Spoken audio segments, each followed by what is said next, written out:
What's up, guys? When I was young and in the gym, what I was doing was certainly not the most intellectual approach. I was chasing the pump. I was doing what was cool. If the influencers were doing something, we don't really have influencers that were that popular when I was in high school. It was just kind of starting to become a thing. But I guess it'd be the bodybuilders of that time. I'd see them doing something, I'd be like, that must be the thing. Fortunately, when I was that age, most of that stuff was semi-solid advice. Unfortunately, for the guys today, and I never thought I would hear myself say this, because I usually talk shit on people that condemn the science-based lifting community. But that was because I've been training in a private gym for too long.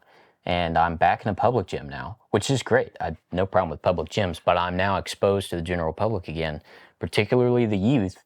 And first of all, listen, dudes, I love you, all right? I got mad love for all my gym bros. But you are doing some fucking silly shit, man. Like, seriously. So we need to talk about this, and we need to get this sorted out. So we're going to talk about if you are a gym newbie, this is how you need to be training, and this is who you need to stop fucking listening to, okay? Keenan flaps, okay? If you have been training for less than like 5 years, you don't need to be doing fucking Keenan flaps, and you're holding a D handle in your hand because squeezing increases neural drive, which is true, but I digress, okay? A positive note first. I will say that the young dudes that I see training in the gym nowadays, the part of the culture that they have adopted pretty hard is training like to absolute failure all the time, which I don't think is the best, but it at least shows that what you're doing is not an attempt to avoid hard work. You guys are working hard as hell, and that's really cool, but the effort is misplaced, okay? So let's just talk about this logically.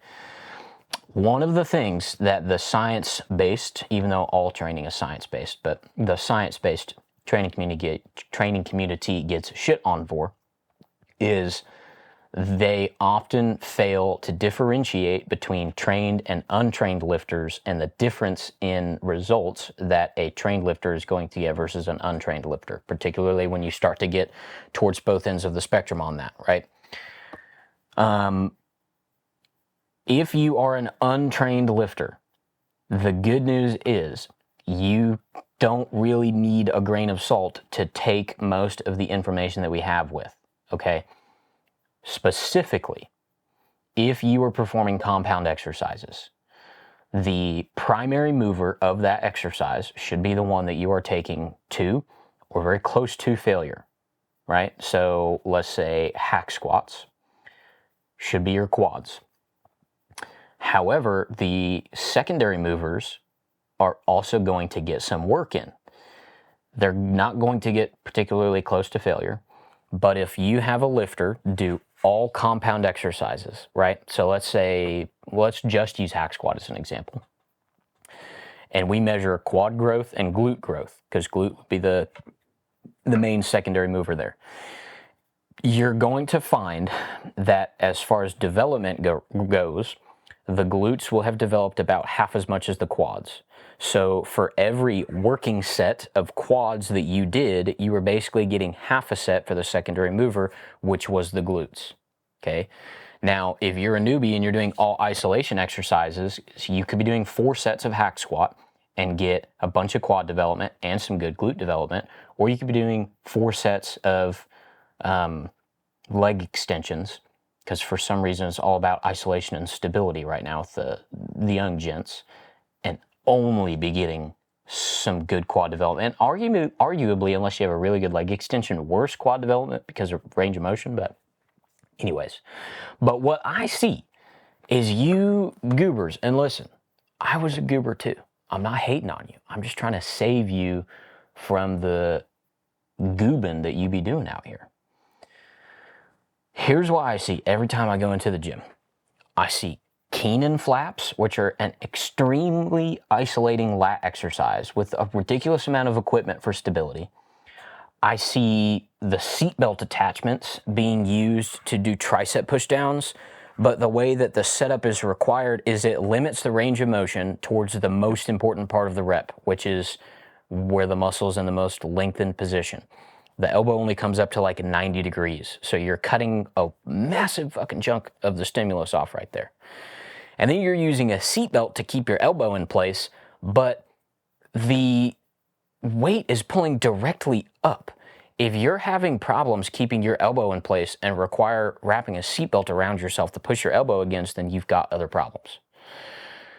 And then you're squeezing a D handle while you've got a cable attachment on your wrist. Son, just put a D handle on the cable and do tricep pushdowns.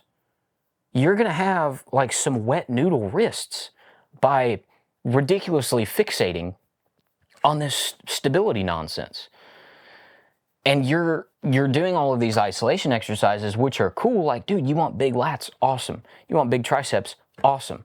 You know what'll get you big lats is pull-ups. But you know what'll also get you? Big traps, big rhomboids, the other portions of the lat, big biceps for the same amount of effort. You know what else gets you big triceps? Bench press, overhead press, not as big on a per set basis, but if you're doing bench press and overhead press, not only are your triceps going to get bigger, but so is your chest, and so are your shoulders, and so are your abs a little bit if you're a super newbie. But for the love of God, you guys got to chill with these isolation exercises and stop doing. I don't even know where you guys get this content from, because thank God Instagram has condemned whoever these influencers are from my algorithm, so I don't even see this nonsense.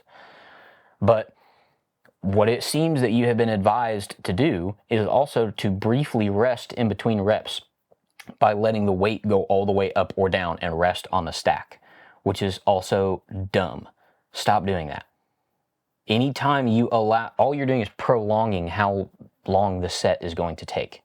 Okay, the number one predictor of hypertrophy when it comes to doing sets of exercises, how much mechanical tension was accumulated, okay? Guess what accumulates mechanical tension? Not letting go of the weights.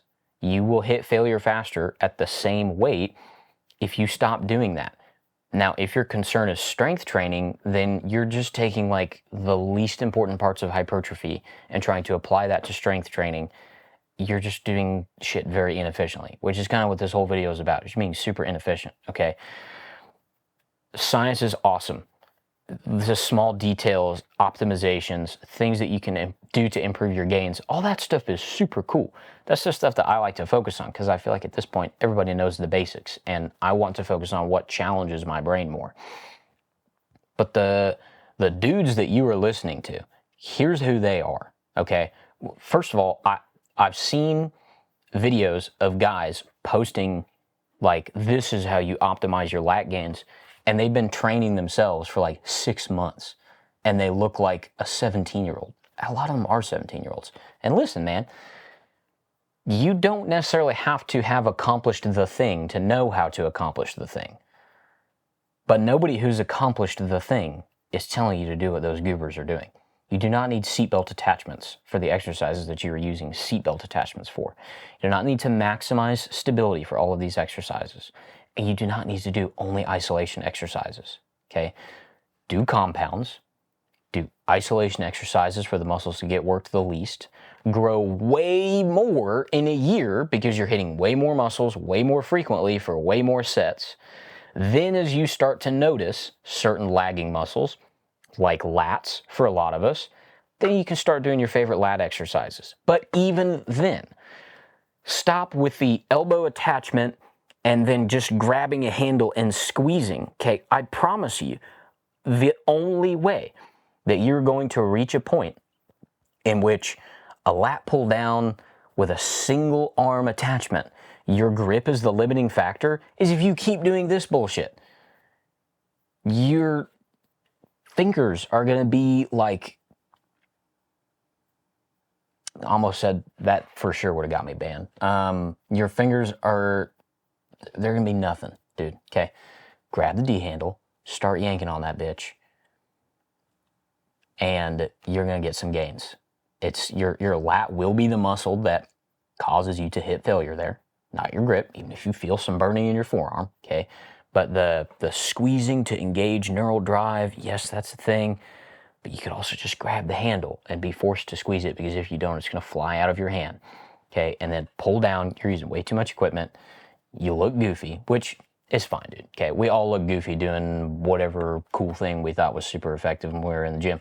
Again, I'm not hating on you, but you're sacrificing gains to follow absolute goober advice. So stop doing that. All right, man? Pick up something heavy, control it, go through a big range of motion, keep doing that over and over and over. But stop doing things that require you to bring a seatbelt to the gym. New rule of thumb. If you see an exercise that requires you to bring a seatbelt to the gym, you should probably skip that exercise. I can think of like 1 or 2 exceptions. Okay. If you see an exercise that requires you to grab a handle, but that handle is not actually attached to anything, skip that exercise. Okay. Because there are other things that you can do that are better. Even if that exercise may be good for the goal it's trying to accomplish. Okay. Like Keenan flaps, fine for your lats. Do you use way too much equipment and look like a goober? And are you performing an exercise that is in some way, shape, or form less than other more conventional exercises? Yes. So stop it. Okay? You should be training conventionally. You should be doing lots of compounds, all sorts of different rep ranges, getting close to or at failure every time. But starting your workouts and conducting really all of your workouts with these isolation exercises, it's not gym bro behavior. All right. So we need to curtail that shit, and we need to get back on track so that you can get jacked and you can start hollering at the hose. Peace out.